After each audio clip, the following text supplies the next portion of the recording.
अब दास आज ये बता रहा था आपको कि परमात्मा ने हमें आकर के ये बताया है कि इस काल के लोक में और आप सुख खोज रहे हो। जिनको आप परमात्मा माना करते थे, थारे भगवान, आपके भगवान सुखी नहीं, कभी सपने में सुख नहीं हुआ उनको। भगवान श्री कृष्ण जी का जन्म हुआ, मामा दुश्मन बन गया, जेल में जन्म हुआ और मामा शत्रु पीछे पड़ा रहा। कभी जरा सिंह मारने आ रहा है, कभी शिशुपाल लठ उठा रहा है, कभी जरा सिंह, कभी काल्यवन आ गया। आखिर में भगवान ने, यानी ये तीन लोग का जो इतना सामर्थ्य है इस मालिक ने, अपने को राहत प्राप्त करने के लिए कि शायद कुछ सुख का सांस मुझे आ जावे, मथुरा छोड़ दी और द्वारका बनाई। बहुत दूर जाके जंगल होते थे पहले, बीच में बिल्कुल कट ऑफ हो जाता था, पता भी नहीं लगता था कहाँ चले गए लोग। द्वारका समुद्र के अंदर एक टापू में जाकर अपना जीवन निर्वाह किया। और अंत कैसा हुआ श्री कृष्ण जी का? अब भगवान सूक्ष्म वेद में बताते हैं, एक समय द्वारका के किनारे, द्वारका की बनी में, एक तो होता जंगल, एक होती है बनी, यानी स्मॉल फॉरेस्ट, छोटा जंगल जो गांव के नगर के आसपास होता है, उसको बनी बोलते हैं। तो वहां बनी में जाकर दुर्वासा ऋषि बैठ गए और दुर्वासा ऋषि के विषय में बहुत प्रसिद्धि थी, उसका बड़ा बोलबाला था। वेल नोन हो रहे थे कि भूत, भविष्य और वर्तमान के वे पूर्ण ज्ञाता है। और उस समय यादव 56 करोड़ हो गए थे संख्या में, 56 करोड़ द्वारका के अंदर रहने वाले।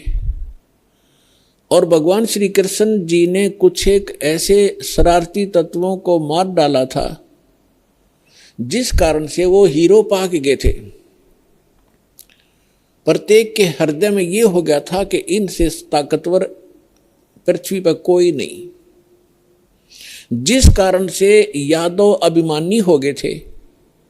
वो साधु संतों की जो सत्कार करना भी छोड़ गए थे, उनके साथ बदतमीजियां करना शुरू कर दिया था। इसी बहम में उनका वो टाइम आ गया नाश होने का। अहंकार पुण्यात्माओं कोय कर लियो, अंत में उसको बहुत भारी चोट लगेगी। जीव ही रहना चाहिए, जीव को अपनी औकात का पता लगा रहना चाहिए ताकि वो आधीन बनकर रहे। आधीनी के पास है पूर्ण ब्रह्म दयाल, मान बड़ाई मारियो बेअदबी सिरकाल। विभिक्षण का भाग बडेरा, दासातन आया तिसनेरा, दासातन आया विश्वे बीसा, अर्ता को लंक दे बख्शीसा। ये उदाहरण देकर समझा रहे हैं परमात्मा के अधीन व्यक्ति के साथ भगवान होता है, और यहाँ के जो झूठे मूठे सुख हैं वो भी उस अधीन और भक्त को ही प्राप्त हुआ करते हैं। रावण ने कितनी भक्ति की, सिर भी काट कर चढ़ा दिए, लेकिन अभिमान नहीं गया। जिस लंका को वो रखना चाहता था उस लंका को से भी हाथ धोना पड़ा अंत में उस अहंकारी प्राणी ने, और एक अधीन बनकर भगवान की भक्ति करता था। परमात्मा आए हुए थे, मुनिंद्र नाम से आए थे त्रेता युग में, जब मंदोदरी और विभीषण परमात्मा के शिष्य हुए थे। और परमात्मा के ज्ञान से आधीनी आती है, आधीनी शिक्षा पर सभी भगत के गुण संपन्न होते हैं, और जिसके अंदर भगत के गुण है वह भगवान रहता है। जिस कारण से विभीषण को वो लंका भी प्राप्त करवाई दाता ने, और रावण उस लंका को रख नहीं सका। वो भक्ति भी करता था लेकिन अभिमान नहीं कहा।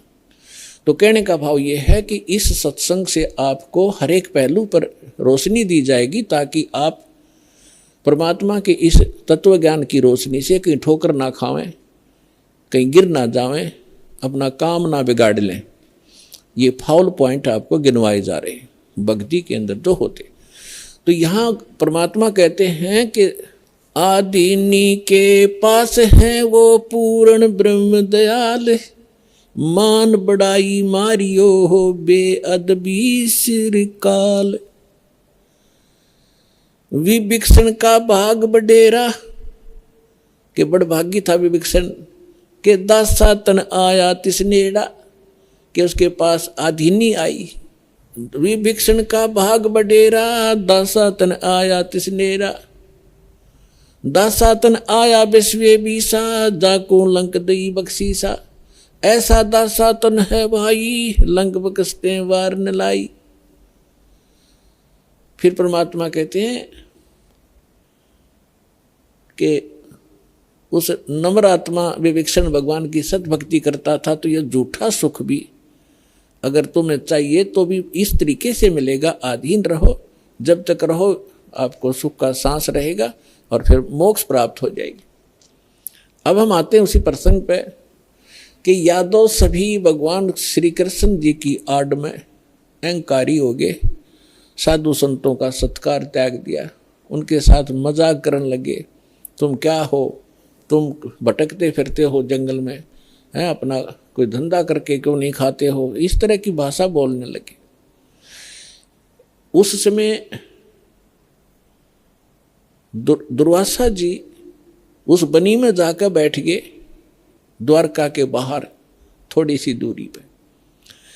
और द्वारका के अंदर इस बात की एक ऐसी रूमर चली, चर्चा का विषय बना के एक महापुरुष आए हैं दुर्वासा जी, बड़े पहुंचे हुए संत हैं और भूत भविष्य और वर्तमान की सब जानते हैं। श्री कृष्ण जी के पुत्र प्रद्युम्न और उसके साथियों ने मिलकर एक कुबदसु जी, उन्होंने एक फैसला लिया कि भाई ऐसे सुन रहे हैं कि ये दुर्वासा जी बड़े पहुंचे हुए महापुरुष हैं और भूत भविष्य की सारी जानते हैं, इसकी परीक्षा लेते हैं। उन्होंने क्या किया कि प्रद्युम्न को, श्री कृष्ण जी के पुत्र को एक स्त्री का स्वांग करवा दिया, स्त्री के कपड़े बना दिए और एक गर्भवती स्त्री का स्वांग बना दिया। पेट के ऊपर एक कढ़ाया, जैसे छोंक छांक लाने की छोटी सी कढ़ाई हो घर में रसोई में, एक छोटी सी कढ़ाई पेट का बांध दी और ऊपर के उसका लोगड़ बांध दिया रुई सी, फिर कपड़ा बांध दिया और ऊपर के और ताले कपड़े पड़ा दिए और मुंह ढक लिया, घूंघट काट के चल पड़ी। 10-12 उसके साथ और जो शरारती स्कीम बना कर गए थे वो गए। दुर्वासा जी के पास जाकर उन्होंने कहा कि भगवान प्रणाम हो ऋषि जी को, हम आपके पास एक समस्या लेकर आए हैं। दुर्वासा जी ने पूछा, बोलो भाई क्या है तुम्हारी समस्या? कि ये व्यक्ति और ये इसकी पत्नी, इनके विवाह को 10-12 वर्ष हो गए थे ऋषि जी, अब भगवान ने दया बख्शी है या गर्भवती हुई है और ये उतावले हो रहे हैं। आपके बारे में सुना है कि आप भूत भविष्य और वर्तमान की सारी जानने वाले हो, तो ये आपसे ये पूछना चाहते हैं कि इसका लड़का होगा कि लड़की। अब दुर्वासा जी ने अपनी दूरबीन ला के देखा, देव दृष्टि, उसे वो समझ गया कि बकवास कर रहे हैं रामजादे। लाल आँख करके और ठाया चिमटा ने बोला, यादव कुल का नाश होगा, इससे तुम्हारा ना सर्वनाश होगा यादव कुल का, भाग जाओ रामजादो, तुम क्या कर रहे हो? और ये तो भाग लिए बालक, आगे थारा नाश होगा इससे। अब वो बच्चे भाग आए गाँव में, बच्चा तक ये था, पोता लड़का हो रहा था निरुद्ध, उसका प्रद्युम्न गए। बाकी कुबत तक कभी भी ये जो बुरा कर्म होता है आदमी को किसी न किसी एज में दुख जरूर देगा।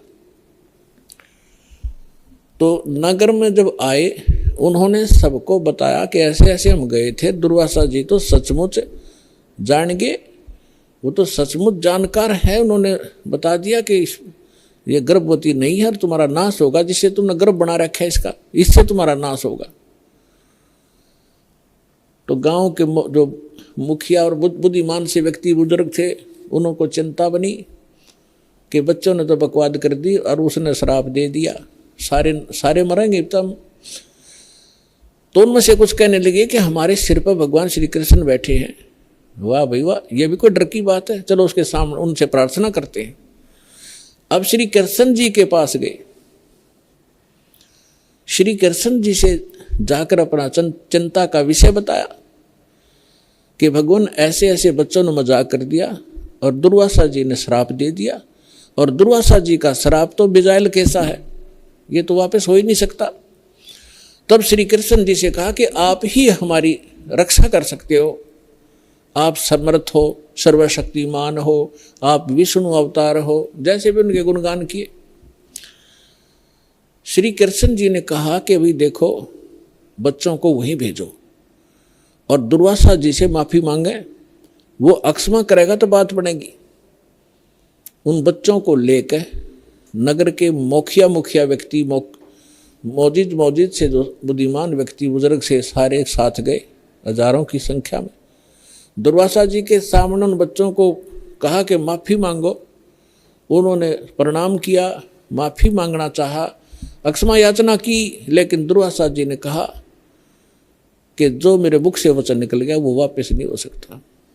आप जाइए, अपने बच्चों को समझा के रखना चाहिए था, साधु संतों के साथ बकवास नहीं किया करते, आप जा सकते हैं। अब इसको वापस करना मेरे बस की बात नहीं है। फिर वापस आ गए, फिर श्री कृष्ण जी के पास के भगवान, उन्होंने तो मना कर दिया कि मैं अब कुछ नहीं कर सकता। अब श्री कृष्ण जी ने कहा कि देखो, किस चीज से, अब पुण्यात्माओं इस कथा से आपको बहुत सा ज्ञान होगा, हर पहलू पर इस पर विचार दास आपको देगा। अब देखो, हम किसी, ये जो श्राप दे दिया है 3 ताप के अंदर आता है। किसी को श्राप दे देना, किसी पर गाल देना, किसी का प्रेत आत्मा छोड़ देना, किसी का जंतर मंत्र कर देना, किसी के ऊपर काला जादू कर देना, ये 3 ताप के अंतर्गत आते हैं। और इन 3 तापों के दुख से पूरे यादोग्रस्त हो गए। और श्री कृष्ण भगवान कल आवे, श्री कृष्ण जी उस ताप से मुक्त नहीं कर सका, उनका नाश हुआ लास्ट में। हालांकि समाधान भी बताया उन्होंने। अब और जितने इनके पुजारी हैं, राम कृष्ण ब्रह्मा और शंकर भगवान के जो संत हैं, उनके गुरु ने उन पदों पर बैठे हैं, वो भी समाधान बताते हैं। जब श्री कृष्ण जी के समाधान बताने से जो साधना क्रिया उसने बताई, उनके करने से कुछ लाभ नहीं हुआ, तो ये इनके जो पुजारियां के बताए हुए समाधान से आप क्या लाभ लोगे, इससे इतना निष्कर्ष निकलेगा। अब क्या हुआ कि श्री कृष्ण जी ने कहा कि देखो, चिंता मत करो, सीधा सा हल है इसका कि किस से हमारा नाश होगा, कि जो कढ़ाई बांधी थी पेट पे, लोहे की कढ़ाई, और जो कपड़े पहन रखे थे, वो लोगड़ रुई लगा रखी थी, इनको तो जला दो, कपड़ों को तो। रही बात कढ़ाई की, उस कढ़ाई को प्रभास क्षेत्र में चले जाओ, जमुना के किनारे सारे, और अपने ड्यूटी लगाओ 5-5, 10-10, 20-20 व्यक्तियों की डेली, कि उस कढ़ाई को पत्थर पर घिसा कर उसका चूरा बनाकर जमुना में फेंक दो। ना रहेगा बांस और ना बजेगी बांसुरी। सबने बड़ा अच्छा लगा कि भगवान श्री कृष्ण ने तो कमाल कर दिया, वाह भगवान, वाह भगवान, कि वो गुरु भी थे। श्री कृष्ण जी आध्यात्मिक गुरु भी थे पांडवों के और यादों के। तो इस बात को सुनकर सभी ने खुशी मनाई कि ठीक है, ना रहेगा बांस ना बजेगी बांसुरी। लगा दिए 20-20, 50-50 व्यक्तियों की सेवा कि जाओ जहाँ भगवान ने बताया उस क्षेत्र में जाके, प्रभास क्षेत्र में, और जमुना के किनारे पत्थरों पर घिसा कर चूरा बना दो। अब घिसाण से पहले दोनों कड़े थे, वो कड़े तोड़े पहले तो अलग अलग पकड़न के। अब उन कड़े घिसाण की ड्यूटी अलग दे दी 4-4, 5 की, कि तुम्हारी ये कभी कितने दिन में घिसाओ इनको। बाकी उन्हें घिसू के वो कड़ा चूरा बना दिया। एक के पास 2-4 को कड़ा मिला था, जिसने लास्ट में थोड़ा सा रह गया था, वो गोल गोल नोका चमक गया, तो उस चमकदार सा घिसाने से चारों तरफ से चमक गया वो। तो उसने सोचा, जो आलसी सा था, सब ने अपना काम कर दिया, मेरा भी घिसा नहीं, तो उसने सोचा इसे एक कड़े में के बिजली पड़ा, यूं की उसने जंगल में उस जमुना में फेंक दिया वो कड़ा। बाकी शेष कढ़ाई घिसा दी थी, उसका चूरा बना दिया। अब वो किसी मछली ने खाद्य पदार्थ जानकर वो खा लिया, उस मछली को पकड़ लिया एक शिकारी ने, जिसका नाम बालिया नाम का एक दीमर था, जो मछियारा था। उसने पकड़कर मच्छी जब ले गया, वह काटी, मछली काटी, तो उसमें से वह सफ़ेद धातु निकली, बहुत चमकीली। तो शिकारी ने सोचा कि ये हो ना हो कोई अच्छी फौलाद होगी या कोई चांदी ना हो। वो लेके गया सुनार के पास। सुनार कहने लगा भाई ये चांदी नहीं है, ये तो अच्छा फौलाद अच्छा है। वो लोहार के पास ले गया। लोहार ने कहा कि बहुत अच्छा इस्पात है और इसका क्या बनाऊं। तो शिकारी ने कहा कि मेरे इस तीर का आगे का एरो बना दे, मेरे सर के ऊपर डाल दे, इसने बना के विषाक्त बना देना। तो उसका तीर के जो बाण होता है तीर का, उस बाण के आगे एक गोल एरो होता है तीखा, ताकि वो पशु पक्षी के जाके सीधा लगे, मार दे उसको। तो वो विषाक्त बनवा लिया। उधर से कुछ दिनों के बाद उधर से जिन्होंने वो चूरा फेंका था जमुना में, उसका घास उग गया, जैसे डाब कुश, जैसे कुश होती है ना, कुशा की तरह, और जैसे ईख देखा हो, ईख जैसे पत्तों का, और तेज धार के पत्ते उसके। जैसे आपने, हमें मालूम है कि जैसे कई बार डाब होती है जिसको कुश बोलते हैं, कुशा, उसके इतने तीखे पत्ते होते हैं, उंगली का लपेटा आ जाए तो उंगली काट देता, वो आधे से ज्यादा काट देता, आधी, इतने तेज पत्ते होते हैं। लेकिन वो तो दुर्वासा के श्राप से शापित था, वो एक ऐसा घास उग गया। उधर से क्या हुआ, कुछ दिनों के बाद, 1 वर्ष 2 वर्ष 4 वर्ष के बाद क्या हुआ, आपस में द्वारका के अंदर झगड़े शुरू हो गए।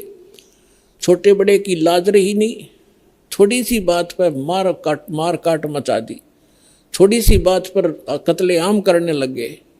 फिर गांव के लोग पहले धार्मिक बहुत होते थे, अभी तक हुआ करते थे। गांव के अंदर कोई भी आपत्ति होती थी साधु संतों से उसका विकल्प, उसका समाधान चाहा करते थे कि किसी तरह शांति हो नगर में। तो उनके पास तो श्री कृष्ण ही थे final, first and final, last and final. Shri Krishna ji के पास गए। श्री कृष्ण जी से बताया कि भगवान पता नहीं नगर में क्या बढ़ गया, क्या घुस गया नगर के अंदर, कोई किसी की बात सुनने को तैयार नहीं, बड़े छोटे की लाज रही नहीं, जरा सी बात होती है लट्ठम लट्ठा कत्लेआम होने लगे। भगवान कोई दया बख्शो, कोई समाधान बताओ इसका। तो श्री कृष्ण जी ने क्या समाधान बताया कि अभी तुम्हारे ऊपर दुर्वासा जी का जो श्राप है वो प्रभावी हो गया, वो फल रहा है। तो बड़े चिंतित हुए। पहले तो भगवान ने समाधान बताया था कि सारे ने घिसा घिसू का चूरा बना कर डाल दो जमुना में, ना रहेगा बांस, ना रहेगी बजेगी बांसुरी। जब वो इस बात से संतोष पाया था लोगों ने कि चलो हो गया समाधान, और आज फिर श्री कृष्ण जी वही कह रहा है कि दुर्वासा जी का श्राप तुम्हारे ऊपर फल रहा है। अब वो उनके मुंह की तरफ देख रहे हैं, लेकिन हमारी बुद्धि इतना काम नहीं करती। जैसे हम भी ऐसे ही दुखी थे, पहले जाते थे किसी गुरु के पास, वो कुछ अपना दुख लेकर वो कुछ समाधान बताता था, फिर दूसरी बार कुछ और समाधान बताता था, तीसरी बार कह देता था ये तो तेरे भाग में है, तेने भोगना ही पड़ेगा। फिर पहले डले क्यों ढुआ रहा था ये। ऐसे ही ये सब का यही स्थिति है। तो श्री कृष्ण जी ने पहले ये कहा था, फिर कह रहा है कि अब तो ये भोगना ही पड़ेगा तुम्हें। अब ये वो फल गया। तो फिर समाधान पूछा कि भगवान फिर आप समाधान बताओ। ऐसा करो, सभी जितने भी नर यादव हैं, पुरुष, मेल ओनली, चाहे नवजात शिशु भी क्यों ना हो, प्रभास क्षेत्र में जाओ जहां वो कड़ा घिसाया था और चूरा डाल रखा था, वह घास उग रहा इतना बड़ा बड़ा कि वहां जाकर सभी के सभी जमुना में स्नान करके आओ। तुम्हारा पाप मुक्त हो जाओगे, साप मुक्त हो जाओगे जमुना में नहाने से, स्नान करने से। अब सब बड़े प्रसन्न हुए कि बड़ा सरल उपाय बताया भगवान ने। और सभी अपने अपने बच्चों को, नवजात शिशु से उसी दिन जन्मा था उसी भी लड़के को, ओनली लड़कों को ले गए साथ में और पहुंच गए 56 करोड़ वहां पर। पहले स्नान करें जाते ही, ताकि साप कटे, हमारा पाप, ये साप नाश हो, शराब खत्म हो। और बाहर आते ही, क्योंकि पहले मन मुटाव चल ही रहा था सभी का, उसने तू ऐसे क्या बोल रहा था उस दिन, तू ऐसे उधर सारे इकट्ठे हो गए, तो कभी कभी मिले थे। बाहर आते वो एक दूसरे को गाली गलौज लट्ठम लट्ठा और घास निकाल लें, घास पाड़े और मारे, गर्दन में लग के आर पार हो जाए, तलवार का काम करने लग गया वो घास। और 56 करोड़ यादव कटका मर गए थे वहां सांप नाश करान, अपना नाश कर लिया वहां जाके। श्री कृष्ण जी के बताए समाधान अनुसार उनका सांप तक कटा नहीं, सांप तक नाश होया नहीं, यादव का नाश हो गया। अब यहां परमात्मा कहते हैं कि गरीबदास जी कहते हैं, तुम कौन राम का जब तेजापम और ताते कटे ना ये तीनों तापम। समर्थ का शरणाग हो रंग होरी हो, भाई कदे न हो एकाज राम रंग होरी हो। कि समर्थ की शरण में आ जाओ, तुम्हारा कभी अकाज नहीं होंगे और ये तीनों ताप का नाश हो जाएगा। अब प्रसंग चल रहा है, उसी पर चलते हैं। अब 56 करोड़ यादव कटका मर गए, आपस में कत्लेआम कर दिया। विष्णु पुराण के अंदर लिखा है कि कुछ यादव बच गए थे। श्री कृष्ण जी फिर गए अपने वहां से, नगर से बाहर निकले, उसने उस घास को पाड़ा, उसमें यह लिखा कि वो मूसल बन गए, मूसल। उन मूसलों से शेष बचे हुए यादवों को खुद श्री कृष्ण जी ने मारा, कति नाश कर दिया। और आप जाकर लेट गया प्रभास क्षेत्र में एक वृक्ष के नीचे। भगवान श्री कृष्ण के पैर में पद्म, एक चमकीला पदार्थ, जैसे हमारे तिल हो जाते हैं, मुछ हो जाते हैं, ऐसा उनके पैर में जन्म से ही एक पद्म था। वो रात्रि में ऐसे चमकता था जैसे 50-100 वाट का बल्ब चस्या करे जगह, और दिन के अंदर भी उसकी चमक सी बनी रहती थी। तो श्री कृष्ण जी एक वृक्ष के नीचे, सारा जब उनका नाश हो लिया, रेखे को खुद मार कर शेष बच्चों को, और बैठ लेट गया उस वृक्ष के नीचे, पैर पे पैर रख के, पैर घुटने पर दूसरा पैर रखा हुआ था, पद्म वाला पैर ऊपर था, वो चिमक रहा था। और वृक्ष की जो चारों तरफ जो टहनियां थी झुकी हुई थी, झुरमट सी बनी हुई थी। और वो शिकारी जिसने उस कढ़ाई के कड़े का अपना विषाक्त तीर बनवाया था, जहर से बुझा कर तीर बनवा रखा था, उसी तीर को लिए हुए उस दिन, और सुबह से लेकर दोपहर तक वो घूमता रहा जंगल में, कोई शिकार नहीं मिला उसको, शिकार करने गया था। उसने क्या देखा कि वृक्ष की झुरमटें इतनी नीचे तक लटक रही थी, जमीन को छू रही थी, उनकी अंदर से उसने भगवान श्री कृष्ण जी के पैर के पद्म की एक चमक देखी। उसने सोचा कोई मर्ग बैठा है, हिरण, और उसकी आंख चमक रही है।